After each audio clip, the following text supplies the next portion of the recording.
Vous êtes professeur associé en marketing et référente RSE à Rennes School of Business. Ça, c'est pour le côté mon petit accent anglais. Vous n'êtes pas venue toute seule. Vous nous avez amené 2 étudiants. Donc là, on a vraiment que des jeunes autour de la table. Donc c'est super. On a Youn et Alice. Bienvenue à tous les deux. Merci.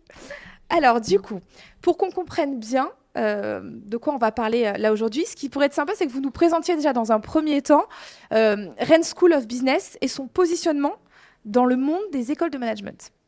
Je vous écoute. Merci. Tout d'abord, je me permets un remerciement pour nous accueillir dans ce lieu qui est très atypique. Le Parc des Princes, c'est un symbole, le sport, c'est un symbole d'engagement.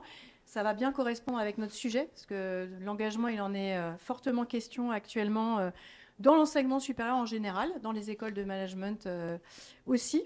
Donc, nous allons évoquer la question des transitions. Pourquoi les transitions au pluriel? Eh bien, parce qu'elles sont multiples. C'est-à-dire qu'on va parler à la fois de transition environnementale, mais aussi de transition sociale, énergétique, numérique, etc. Donc, Rennes School of Business, c'est une école qui est, on va dire, encore relativement jeune dans le paysage des écoles de management françaises, qui a un petit peu plus de 30 ans, qui a aujourd'hui bien assis sa position au sein des écoles de management françaises. J'en dirai un petit peu plus sur les détails tout à l'heure. C'est à peu près 5000 étudiants, des partenariats dans le monde entier. Ça, c'est vraiment un marquage très, très fort de cette école. On en reparlera aussi probablement. Un environnement très multiculturel et puis un slogan, Unframed Thinking. Oula, alors là, pour ça les va très bien. non-bilingues, dites-nous tout. Oui, ah oui, on parle beaucoup anglais chez nous. De fait, on parle beaucoup anglais, c'est la langue de travail. Unframed Thinking, c'est penser hors du cadre. Très Et bien. c'est vraiment quelque chose de très important Open pour nous. mind, quoi. Oui, voilà. Essayer de sortir des sentiers battus, essayer de penser de nouveaux modèles. Et en l'occurrence, pour le sujet dont il est question aujourd'hui, c'est extrêmement important, puisqu'en fait, on est face à une époque très complexe, à beaucoup de changements auxquels on s'attelle, mais qui suppose de penser différemment un certain nombre de choses. Est-ce que vous pensez que c'est ça qui vous différencie des autres écoles? Alors, l'aspect international, multiculturel, indéniablement, parce que ça a toujours été vraiment très très fort au sein de l'école depuis sa création. Et puis, de fait, je crois que notre jeunesse nous a beaucoup servi aussi en termes de créativité, d'innovativité. On a pu, et encore aujourd'hui, on peut se permettre de tester beaucoup de choses et d'être dans cette innovation unframed à l'école. Et on le voit là encore aujourd'hui, c'est-à-dire que vous n'êtes pas venu toute seule, vous n'êtes pas venu juste représenter l'école, vous êtes venu avec des étudiants qui vont pouvoir quand même nous parler de ce qu'ils vivent au quotidien. Et ça montre encore une fois une distinction par rapport à d'autres structures peut-être. Ah, d'accord. Je Bon, trouve très en bien. tout cas. Je sais pas ce que vous en pensez, Une mais école sans étudiants, je trouve ça compliqué. Je crois que je ne me serais pas forcément vue venir toute seule. seule parler d'une école qui les concerne en premier lieu. Donc, Non, mais je trouve voilà. que ça fait la petite différence. En tout cas, merci à vous. Quels sont les programmes, pour entrer vraiment dans le vif du sujet, que vous allez proposer au sein de l'école? Alors, nous avons une grande variété de programmes. Un programme qui peut être intégré juste après le bac, qui est le bachelor in International Management, qu'on appelle le BIM. Donc un programme post-bac. Nous avons aussi le programme grande école, qui peut être intégré soit après 2 années de classe préparatoire, soit après un bac plus 2, plus 3. D'accord. Voilà. Nous avons aussi un très large portefeuille de masters spécialisés, de MSc, dans tous les domaines du business, en logistique, en marketing digital, en international human resources, etc. Et puis nous avons aussi toute une offre dans le domaine de ce qu'on appelle l'executive education, c'est-à-dire la formation des cadres. Voilà, donc formation initiale et formation continue. Donc une offre très large. Là, on voit, il y a 2 étudiants. Nous, autour de cette table, il y a plein de profils différents. Est-ce que dans votre école, vous avez un type de profil que vous recherchez particulièrement? Alors, sincèrement, particulièrement non. En revanche, on s'attache évidemment à essayer de mesurer, ou en tout cas d'estimer l'adéquation entre nos candidats et les valeurs de l'école.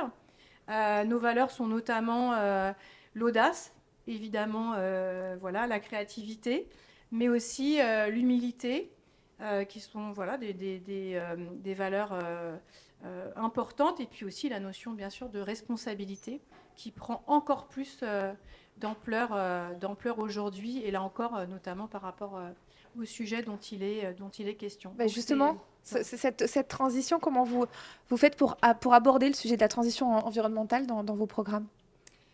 Alors, comment aborder la question des transitions en fait dans nos programmes? Eh bien, de différentes façons. Nous nous appuyons sur un certain nombre de recommandations. Il y a deux rapports majeurs qui ont été publiés sur ce sujet dernièrement. Un qui s'appelle le rapport Jouzel, du nom d'un climatologue qui s'appelle Jean Jouzel. Donc, le rapport est sensibilisé et formé aux enjeux de la transition écologique et du développement durable dans l'enseignement supérieur. C'est un rapport qui a été remis à Frédéric Vidal, donc ministère de l'Enseignement supérieur, de la Recherche et de l'Innovation à l'époque. L'innovation n'est plus là maintenant.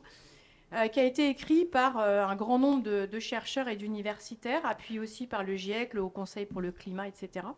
Donc ça, c'est le premier rapport qui fixe des objectifs ambitieux, puisque la recommandation, la préconisation est de former 100% des étudiants aux enjeux des transitions d'ici 5 ans.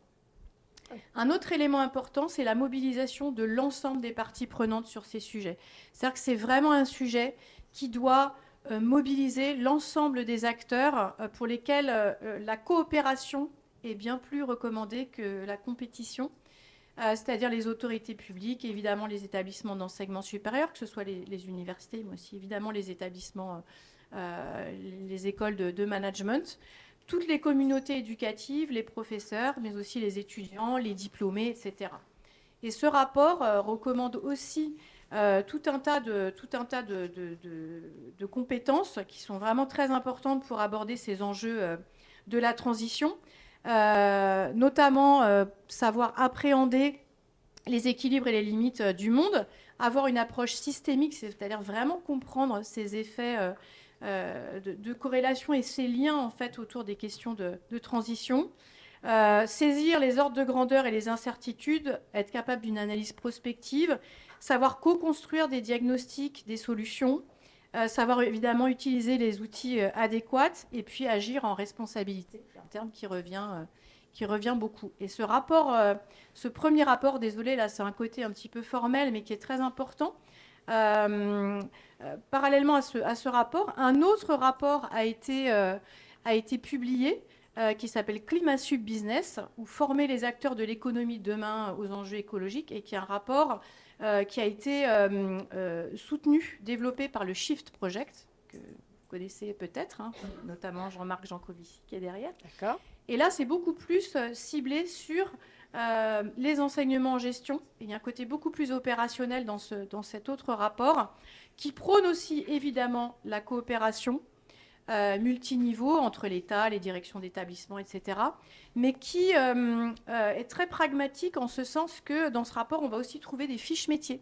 On va trouver des recommandations pour adapter les enseignements en gestion, notamment les achats, la logistique, le marketing, la stratégie. Comment est-ce que ces cours-là doivent évoluer pour intégrer pleinement les enjeux des transitions. Et là encore, il y a des recommandations très fortes aussi sur les connaissances à acquérir, donc notamment en lien avec les limites planétaires, que ce soit le changement climatique, la biodiversité, les énergies évidemment, les ressources naturelles, mais aussi des compétences. Et cette approche par les compétences, aujourd'hui, elle est largement adoptée dans le milieu de l'enseignement supérieur. Elle est très intéressante parce que cette approche par compétences, elle dit, ou en tout cas elle recommande les compétences à acquérir qui vont pour le coup être souvent plus transverses que des connaissances pures et dures. Voilà, donc parmi ces compétences, on retrouve la notion d'approche systémique, mais on va aussi retrouver la question par exemple de savoir acquérir un esprit critique, de savoir se questionner, de savoir coopérer avec d'autres fonctions, d'autres acteurs, etc. Ouais. Donc on sent que vous avez des socles en fait bien forts. Vous vous servez vraiment de ces documents-là pour pouvoir après les intégrer dans vos programmes et sensibiliser dès le plus jeune âge, j'allais dire, en tout cas dès le début de la formation, à ces problématiques de transition. Voilà, alors en sachant que dans l'enseignement secondaire aussi, déjà, les choses évoluent, hein, c'est-à-dire que ce sont vraiment des sujets qui, aujourd'hui, se développent beaucoup tout au long des cursus. Et alors, effectivement, ces deux rapports-là, ils sont dans mon cartable depuis des mois. Il y a des post-it partout, c'est écrit partout, donc c'est vrai que ça Et nous vous sert piochez dedans. Oui, on pioche beaucoup dedans, ça nous sert, c'est un gros travail. Et puis après, à chacun, suivant aussi euh, son portefeuille de programme, suivant aussi son identité, d'aborder ces questions-là différemment. C'est-à-dire qu'il y a les connaissances, les compétences, et puis il y a aussi des façons de faire, des mises en action qui vont être différentes en fonction des écoles. Et cette mise en action, j'insiste beaucoup dessus, elle me tient énormément à cœur. Parce que, voilà, on n'est pas sans savoir, quand on est dans l'enseignement, hein, qu'il y a beaucoup d'éco-anxiété autour de ces sujets-là. Bien sûr. Et que, eh bien, il faut un des moyens de contrebalancer, en fait, les connaissances ou toutes ces données ou toutes ces réalités qui peuvent être très anxiogènes, c'est d'inciter les étudiants, de les inviter ou de déployer des projets, des supports pour les aider à passer à l'action. Justement, des projets, est-ce que vous avez des exemples là, de projets qui ont été menés par les étudiants sur cette transition environnementale? Alors, oui, on en a beaucoup, hein. À l'école, cette notion de responsabilité, elle irrigue vraiment toute l'école, puisqu'elle est vraiment au cœur de notre mission. Nous, on a vraiment une mission au niveau stratégique, en fait, qui pose clairement le fait de former des managers responsables comme quelque chose de très central à notre mission, à notre vision, à nos valeurs. Nous avons aussi au sein de l'école, dans toutes nos associations, il y en a 26 à Rennes School of Business, dans toutes nos actions étudiantes, dans toutes nos associations étudiantes, nous avons un ou une référente RSE. D'accord. C'est-à-dire que chaque association a un étudiant ou une étudiante qui va être en charge de veiller à ces questions-là, d'initier des actions, qui va être formée aussi par notre cellule RSE. Nous avons une association dédiée qui s'appelle Terre & Co, qui promeut le développement durable dans l'école, qui organise notamment un salon.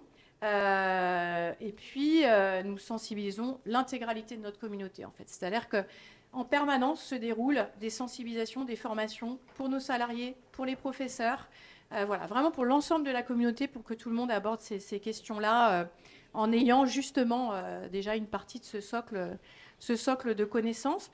Sur les projets très concrètement que nous avons pu lancer, le plus frais, c'est ce que nous avons appelé le ABC Challenge, qui était Act for a Better Campus, qui a été en fait l'événement d'accueil de nos étudiants internationaux au mois de janvier, durant une journée, autour des objectifs de développement durable de l'ONU. Ces étudiants internationaux ont dû réfléchir à comment notre campus pouvait être amélioré pour voilà, initier de nouvelles idées autour du développement durable. Et puis, nous avons eu un grand événement aussi pour nos bachelors première année, donc en septembre dernier, qui s'appelle le Rennes Impact Challenge. D'accord. Et durant cet événement, nos étudiants donc, de bachelor première année, ils étaient 300 environ, ont travaillé en partenariat avec le Conseil de développement de la métropole de Rennes durant plusieurs jours pour, là aussi, proposer des initiatives très concrètes qui pourraient être mises en œuvre par la ville de Rennes pour améliorer son impact environnemental, social, etc. Donc là, ça a été très varié. Il y avait des choses liées à l'écologie, il y avait des projets liés à l'égalité homme-femme. Enfin voilà, on a récupéré 55 projets d'étudiants autour de ce Rennes Impact Challenge,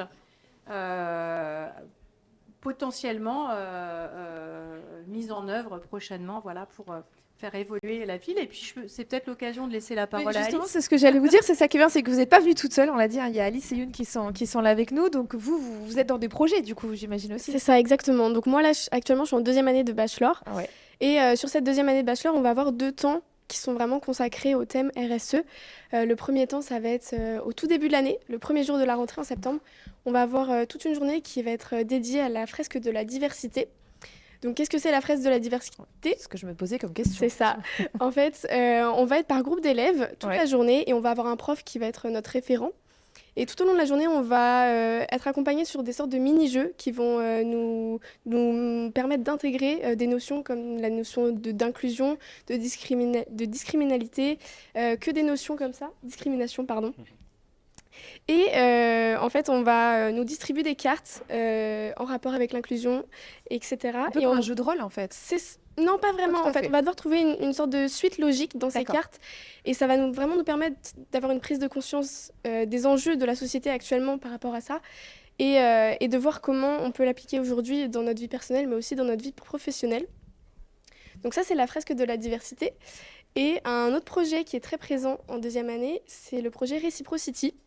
Donc ça va être mis en place tout le premier semestre de la deuxième année, où là, en fait, on va être en lien avec une association, où on va les aider sur un événement qu'ils peuvent créer. Par exemple, moi, des élèves dans ma classe ont aidé la banque alimentaire, où là, il fallait qu'ils trouvent des bénévoles sur le week-end de collecte, et il fallait qu'eux soient bénévoles aussi. Ou alors, on peut aussi choisir de créer un événement pour récolter des fonds. Moi, pour ma part, c'est ce qu'on a fait avec mon groupe. On a décidé de créer une soirée étudiante pour récolter des fonds pour l'association. Il y a toujours l'effet un peu soirée étudiante quand même. Ils sont pas bêtes, hein, nos étudiants.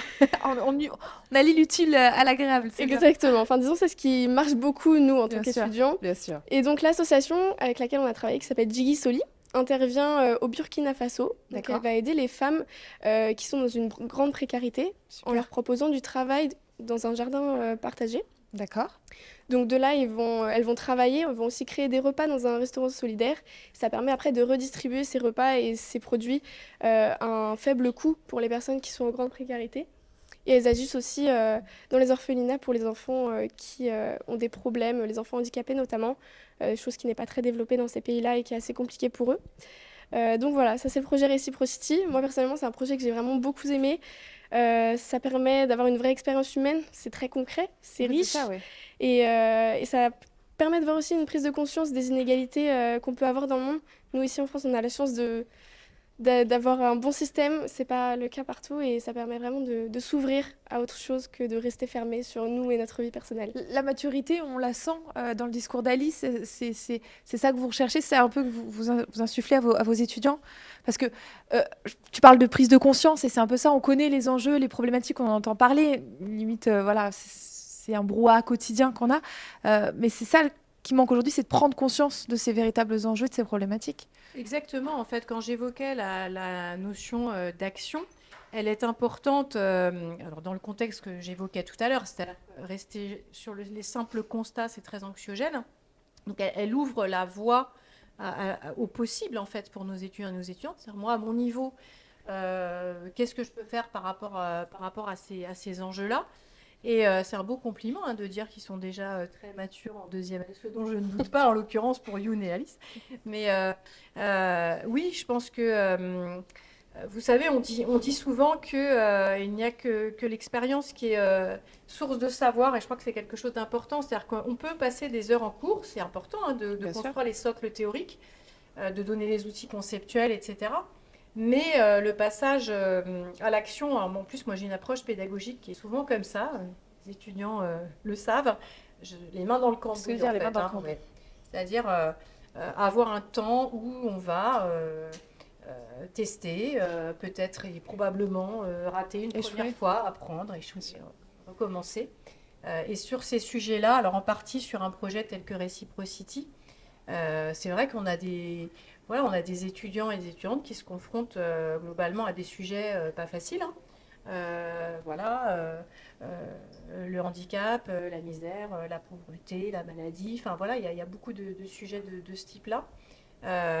Mais ils se retrouvent acteurs en fait face à ces enjeux et ça change beaucoup la posture. Oui, ça change tout, parce que c'est vrai que souvent sur des études longues, on fait un cursus, on apprend, puis on se retrouve comme ça dans le monde du travail, on est un peu perdu, on sait pas où donner de la tête, donc ça leur permet vraiment de s'intégrer après dans le milieu du travail. Youn, toi, tu voulais nous partager peut-être aussi un retour d'expérience, je me permets, hein, du coup. Oui, alors pour aller plus loin, et donc au-delà des projets qui sont menés depuis la première année, pendant notre intégration ou même Reciprocity, On sent vraiment à l'école, en tout cas moi c'est mon ressenti, une volonté d'intégrer les enjeux de transition et ces questions qui sont importantes aujourd'hui et qui doivent être prises en compte, pas seulement traitées en cours, mais vraiment considérées. Euh, on nous cherche, Laurence a parlé tout à l'heure de frame thinking, ou penser autrement, hors du cadre. On nous pousse à le faire en incluant la transition écologique et sociale dans tous nos cours finalement. Comme pourrait faire un manager en pensant autrement, ici on inclut ces pensées-là et ces enjeux-là. Donc on a des cours de développement durable qui nous permettent d'appliquer vraiment et de connaître vraiment les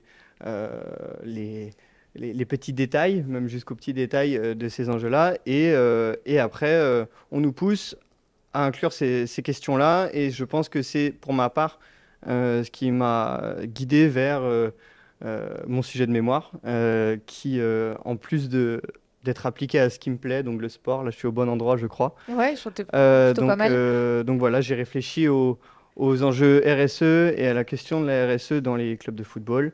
Ouais, donc Voilà. on est vraiment en plein Donc dedans, on là, est en pour le plein coup. dedans, Plein donc voilà, je suis ravi d'être Tu ici vas en pouvoir faire plus. un audit un peu peut-être et nous C'est dire le ce qui va, but. ce qui va pas. C'est le Très bien. but, c'est le but. Mais voilà, je pense que ce soit pour le sport ou que ce soit pour d'autres sujets, on rajoute à ce qui nous plaît et ce qui nous passionne ces questions-là qui sont hyper importantes, qui doivent être considérées. Et c'est l'école qui nous amène à traiter ces sujets-là. Et alors, pour la petite histoire, ce que ne sait pas Youn, que je vais avoir comme étudiant d'ici quelques semaines, c'est que dans le cadre de mon cours de master, qui traite en fait de l'identité de marque, il va avoir à développer un projet qui s'appelle A Sustainable Brand Called Me, donc une marque durable ou responsable qui s'appellerait moi-même. Et alors, c'est pour illustrer concrètement comment on fait évoluer. Moi, je suis sur un sujet voilà, délicat par rapport à ces questions-là, parce que je suis professeure de marketing.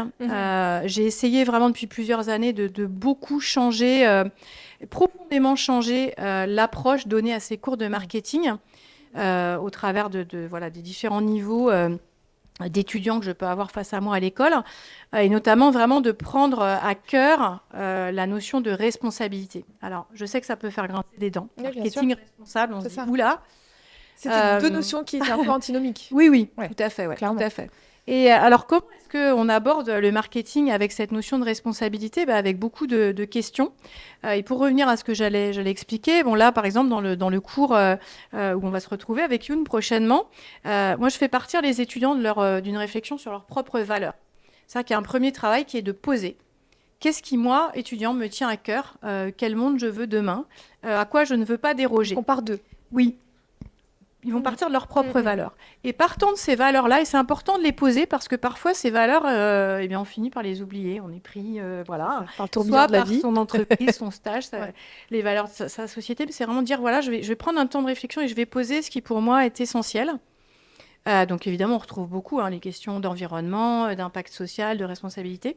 Et partant de là, eh bien, je vais penser une marque, un produit, un service, ma petite idée où est-ce qu'on va se situer avec Youn, à mon avis, mais, et qui va devoir prendre en compte cette question de l'impact systématiquement.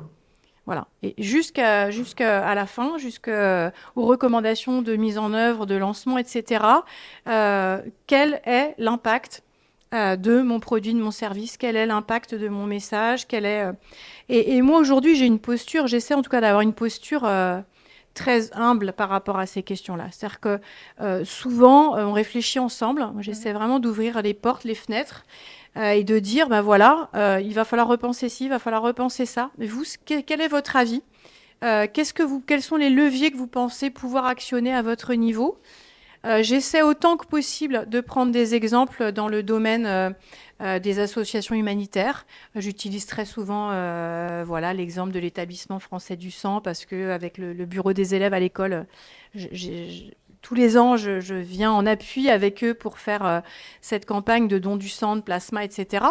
Voilà, et sortir aussi de modèles qu'on a beaucoup vus, marketing égale surconsommation, l'avoir comme seul objet de valorisation, c'est-à-dire la possession, la surconsommation, de questionner aussi les valeurs d'être plutôt que de possession. Et voilà, en tout cas, de poser beaucoup de questions. Bah, ça, c'est plutôt bien. Vous les faites. Tu voulais rajouter quelque chose, Yoann? Non, bah, c'est important qu'on le traite parce qu'aujourd'hui, je le disais, en master, je suis arrivé en dernière année maintenant, à chaque semestre, on traite ces problématiques-là, voilà, à travers différents prismes, donc la gestion de marque, les enjeux, et donc, même à travers un master spécialisé, on se rend compte que peu importe le domaine dans lequel on est et dans lequel on va évoluer, la transition peut et doit être appliquée partout. Et on nous le fait sentir à l'école, donc c'est hyper Parce important. qu'elle est omniprésente dans tous les cas. Ouais, tout à fait. On a vu que vous voulez les sensibiliser, que vous les faites vraiment travailler sur le monde en fait et leur rapport au monde. Est-ce que vous avez justement des partenariats avec des entreprises? Comment se passe votre collaboration avec leurs futurs finalement employeurs? Ah bah écoutez, ça va être très concret parce que justement hier, c'était le Corporate Day de l'école. Oui, on tombe en plein dedans. Et j'étais dans un atelier en fait où nous avons fait intervenir un représentant d'une association qui s'appelle Jobs That Make Sense. D'accord. Et voilà, et qui est venu parler in English à nos étudiants Ouais. français internationaux la question du sens en fait dans l'emploi, dans les fonctions, etc. De comment ces questions-là évoluent avec des chiffres très concrets. Qu'est-ce que ça signifie aujourd'hui faire des choix de cohérence avec ses valeurs? Est-ce que ça signifie forcément faire un gros sacrifice de salaire? Bien non. Vous voyez, en moyenne, non, en moyenne, c'est à peu près. Il y a un delta de 10% en général. Hein. C'est une étude de l'APEC toute récente de 2022, je crois.